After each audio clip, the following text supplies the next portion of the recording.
Okay, so our last thing to do is noble gas configuration, and this is like a shorthand method of writing out our electron configurations, okay? And they involve what are called noble gases. Anything in column 8A, such as helium, neon, argon, krypton, xenon, or radon, are noble gases, and they are a basis for starting. So when we do noble gas configuration, it's going to look like this right here.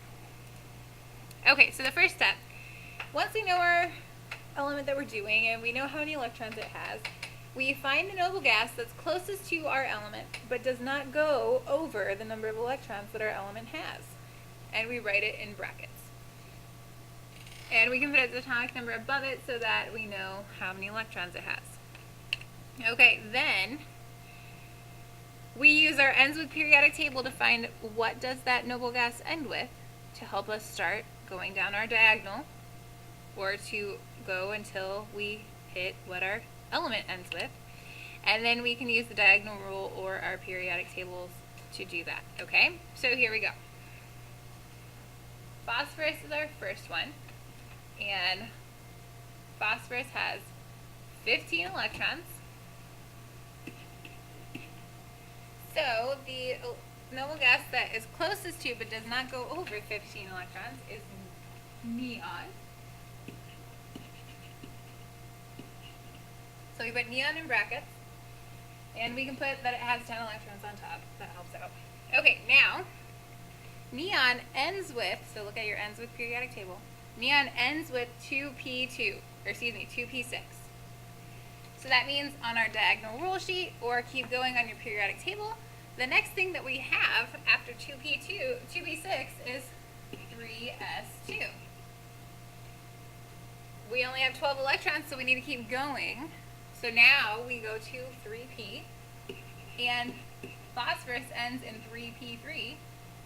So if we write 3p3, we count up, we have 15 electrons, because we have 10 plus 2 plus 3 gives us 15. We are good to go. Okay, calcium has 20 electrons. The closest noble gas that does not go over 20 is argon, and that has 18 electrons. So then we look at our ends with periodic table. Argon ends with 3p6. Calcium ends with 4s2. Well, we just need 2 more electrons up here, so 4s2 does the trick. Tin has 50 electrons. The closest noble gas that does not go over 50 is krypton. It has 36. Krypton ends in 4p6, so the next one we have is 5s2. After 5s2, next up is 4d10. And last but not least, tin ends with 5p2, and that is adding up to 50. Okay, our last one, lead, 82 electrons. Closest noble gas that does not go over is xenon, which is Xe, and that has 54 electrons. Xenon ends in 5p6, so the next guy to come along is 6s2.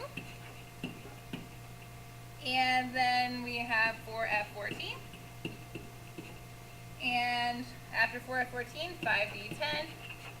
And last, lead ends in 6p2. So this is like a shorter way to write our electron configuration. Some people like it, some people don't. Purely preference, remember how you do it, okay? And I can help show you more in person if you need more help.